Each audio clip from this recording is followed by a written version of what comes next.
Assalamualaikum warahmatullahi wabarakatuh. Sahabat muslim yang dirahmati Allah subhanahu wa ta'ala, dalam praktek agama Islam, sholat menjadi salah satu ibadah utama yang memiliki nilai spiritual dan pahala yang tinggi. Di antara beragam jenis sholat, terdapat beberapa sholat sunnah yang dikenal memiliki keutamaan dan pahala yang tidak main-main. Dan berikut ini adalah 5 sholat sunnah yang pahalanya sungguh luar biasa. Yang pertama, sholat duha. Sholat duha merupakan sholat sunnah yang dilakukan di pagi hari setelah matahari terbit, namun sebelum masuk waktu zuhur.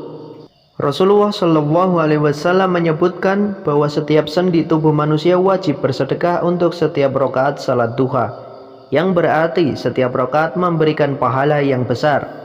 Praktik sholat ini juga dihubungkan dengan pembukaan pintu-pintu rezeki dan ampunan Allah. Yang kedua, sholat tahajud. Sholat tahajud adalah sholat malam yang dilakukan setelah tidur sejenak. Pahalanya sangat besar, sebagaimana diungkapkan dalam banyak hadis yang menyebutkan tentang rahmat Allah pada mereka yang bangun di tengah malam untuk beribadah. Sholat tahajud tidak hanya menghapus dosa, tetapi juga memberikan ketenangan batin dan meningkatkan keimanan. Yang ketiga, sholat qobliyah subuh. Sholat qobliyah subuh adalah sholat sunnah yang dilakukan sebelum sholat subuh fardu. Melaksanakan sholat ini memberikan keberkahan dan perlindungan Allah pada hari yang akan dijalani. Qobliyah subuh juga dihubungkan dengan pemurnian hati dan kekuatan dalam menghadapi ujian hidup. Yang keempat, sholat qobliyah dan ba'diyah zuhur. Sholat qobliyah zuhur adalah sholat sunnah yang dilakukan sebelum sholat zuhur fardu. Sementara ba'diyah zuhur adalah sholat sunnah yang dilakukan setelah sholat zuhur fardu. Kedua sholat ini memberikan perlindungan dari siksa kubur dan ketenangan di dunia dan akhirat. Mereka juga dianggap sebagai obat hati yang gelisah dan gelap. Yang kelima, sholat taubat, hajat, dan witir. Sholat taubat adalah sholat yang dilakukan sebagai bentuk taubat kepada Allah, disertai dengan niat untuk meninggalkan dosa. Sholat hajat adalah sholat yang dilakukan untuk memohon hajat atau kebutuhan tertentu. Sedangkan sholat witir adalah sholat yang dilakukan pada malam hari sebelum tidur. Ketiganya, jika dilaksanakan dengan penuh kesungguhan, membawa berkah dan kemudahan dalam kehidupan sehari-hari.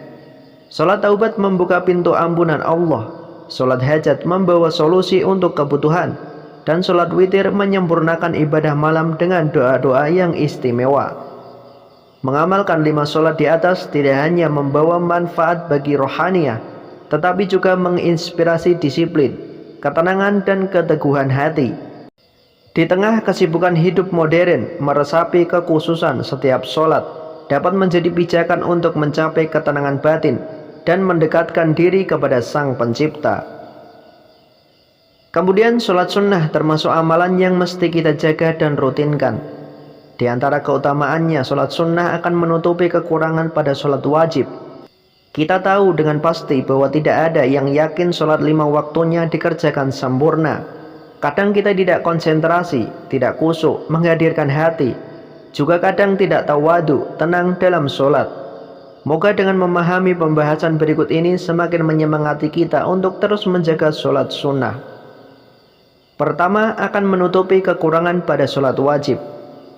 Dari Abu Hurairah, ia berkata bahwa Rasulullah Shallallahu Alaihi Wasallam bersabda, sesungguhnya amalan yang pertama kali dihisab pada manusia di hari kiamat nanti adalah sholat. Allah Azza wa Jalla berkata kepada malaikatnya, dan dialah yang lebih tahu. Lihatlah pada sholat hambaku, apakah sholatnya sempurna ataukah tidak. Jika sholatnya sempurna, maka akan dicatat baginya pahala yang sempurna. Namun jika dalam sholatnya ada sedikit kekurangan, maka Allah berfirman, lihatlah apakah hambaku memiliki amalan sunnah. Jika hambaku memiliki amalan sunnah, Allah berfirman, sempurnakanlah kekurangan yang ada pada amalan wajib dengan amalan sunnahnya. Kemudian amalan lainnya akan diperlakukan seperti ini. Hadis riwayat Abu Daud, Ibnu Majah, dan Ahmad. Syekh Al-Albani mengatakan bahwa hadis ini sahih. Kedua, dihapuskan dosa dan ditinggikan derajat. Ma'dan bin Abi Tolhah al-Yamari, ia berkata, aku pernah bertemu Syauban, bekas budak Rasulullah SAW. Lalu aku berkata padanya, beritahukanlah padaku sesuatu amalan yang karenanya Allah memasukkanku ke dalam surga. Atau Ma'dan berkata, aku berkata pada Syauban, beritahukan kepadaku suatu amalan yang dicintai Allah. Ketika ditanya, Syauban malah diam. Kemudian ditanya kedua kalinya, ia pun masih diam. Sampai ketiga kalinya, Syauban berkata, aku pernah menanyakan hal yang ditanyakan tadi pada Rasulullah SAW. Beliau bersabda, hendaklah engkau memperbanyak sujud, perbanyak sholat kepada Allah, karena tidaklah engkau memperbanyak sujud karena Allah, melainkan Allah akan meninggikan derajatmu dan menghapuskan dosamu. Lalu Ma'dan berkata, aku pun pernah bertemu Abu Darda dan bertanya hal yang sama. Lalu sahabat Abu Darda menjawab sebagaimana yang dijawab oleh Syauban padaku. Hadis riwayat Muslim.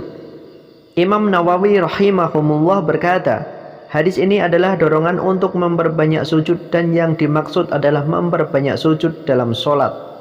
Cara memperbanyak sujud bisa dilakukan dengan memperbanyak sholat sunnah. Ketiga, akan dekat dengan Rasul SAW di surga. Dari Rabi'ah bin Ka'ab al-Aslami radhiyallahu anhu, dia berkata, saya pernah bermalam bersama Rasulullah SAW. Lalu aku membawakan air wudhunya dan air untuk hajatnya.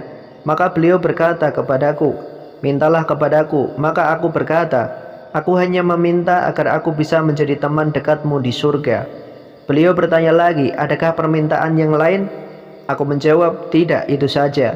Maka beliau menjawab, bantulah aku untuk mewujudkan keinginanmu dengan banyak melakukan sujud, memperbanyak sholat. Hadis riwayat Muslim. Yang keempat, sholat adalah sebaik-baik amalan. Dari Syauban, ia berkata bahwa Rasulullah SAW bersabda, beristiqomahlah kalian dan sekali-kali kalian tidak dapat istiqomah dengan sempurna. Ketahuilah sesungguhnya amalan kalian yang paling utama adalah sholat. Tidak ada yang menjaga wudhu melainkan ia adalah seorang mukmin. Hadis riwayat Ibnu Majah dan Ahmad. Syekh Al-Albani mengatakan bahwa hadis ini sahih. Yang kelima, menggapai wali Allah yang terdepan.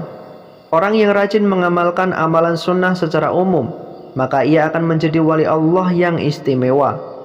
Lalu apa yang dimaksud wali Allah? Allah Ta'ala berfirman, ingatlah sesungguhnya wali-wali Allah itu tidak ada kekhawatiran terhadap mereka dan tidak pula mereka bersedih hati, yaitu orang-orang yang beriman dan mereka selalu bertakwa. Quran Surat Yunus ayat 62-63. Syekhul Islam Ibnu Taimiyah rahimahumullah mengatakan, setiap orang mukmin beriman dan bertakwa, maka dialah wali Allah. Jadi wali Allah bukanlah orang yang memiliki ilmu sakti, bisa terbang, memakai tasbih dan surban. Namun yang dimaksud wali Allah sebagaimana yang disebutkan oleh Allah sendiri dalam surat Yunus di atas. Syarat disebut wali Allah adalah beriman dan bertakwa. Jadi jika orang-orang yang disebut wali malah orang yang tidak sholat dan gemar maksiat, maka itu bukanlah wali. Kalau mau disebut wali, maka pantasnya dia disebut wali setan. Perlu diketahui bahwa wali Allah ada dua macam. Pertama, as-sabiqun al-muqarrabun, wali Allah terdepan. Dan yang kedua, al-abror, ashabul yamin, wali Allah pertengahan. As-sabiqul al-muqarrabun adalah hamba Allah yang selalu mendekatkan diri pada Allah dengan amalan sunnah di samping melakukan yang wajib, serta dia meninggalkan yang haram sekaligus yang makruh. Al-abror, ashabul yamin adalah hamba Allah yang hanya mendekatkan diri pada Allah dengan amalan yang wajib dan meninggalkan yang haram. Ia tidak membebani dirinya dengan amalan sunnah dan tidak menahan diri dari berlebihan dalam yang mubah. Mereka inilah yang disebut dalam firman Allah Ta'ala, apabila terjadi hari kiamat tidak seorang pun dapat berdusta tentang kejadiannya. Kejadian itu merendahkan satu golongan dan meninggikan golongan yang lain. Apabila bumi diguncangkan sedahsyat-dahsyatnya dan gunung-gunung dihancur luluhkan seluluh-luluhnya, maka jadilah ia debu yang berterbangan. Dan kamu menjadi tiga golongan, yaitu golongan kanan. Alangkah mulianya golongan kanan itu. dan golongan kiri. Alangkah sengsaranya golongan kiri itu. Dan orang-orang yang beriman paling dahulu, mereka itulah yang didekatkan kepada Allah, berada dalam jannah kenikmatan. Segolongan besar dari orang-orang yang terdahulu dan segolongan kecil dari orang-orang yang kemudian. Quran Surat Al-Waqi'ah ayat 1-14. Yang keenam, Allah akan beri petunjuk pada pendengaran, penglihatan, kaki dan tangannya, serta doanya pun mustajab. Dari Abu Hurairah, Nabi Shallallahu Alaihi Wasallam bersabda, Allah Ta'ala berfirman, barang siapa memerangi wali kekasihku, maka aku akan memeranginya. Hambaku senantiasa mendekatkan diri padaku dengan amalan wajib yang kucintai. Hambaku senantiasa mendekatkan diri padaku dengan amalan-amalan sunnah sehingga aku mencintainya. Jika aku telah mencintainya, maka aku akan memberi petunjuk pada pendengaran, ia juga digunakan untuk mendengar, memberi petunjuk pada penglihatannya, yang ia gunakan untuk melihat, memberi petunjuk pada tangannya yang ia gunakan untuk memegang, memberi petunjuk pada kakinya yang ia gunakan untuk berjalan. Jika ia memohon sesuatu kepadaku, pasti aku akan mengabulkannya, dan jika ia memohon perlindungan, pasti aku akan melindunginya. Hadis riwayat Bukhari. Orang yang senantiasa melakukan amalan sunnah mustahab, di samping melakukan amalan wajib, akan mendapatkan kecintaan Allah. Lalu Allah akan memberi petunjuk pada pendengaran, penglihatan, tangan dan kakinya. Allah juga akan memberikan orang seperti ini keutamaan dengan mustajabnya doa. Semoga ini menjadi penyemangat untuk lebih mendalami dan menghayati setiap sholat yang dilakukan. Wallahu a'lam bishawab. Semoga bermanfaat. Wassalamualaikum warahmatullahi wabarakatuh.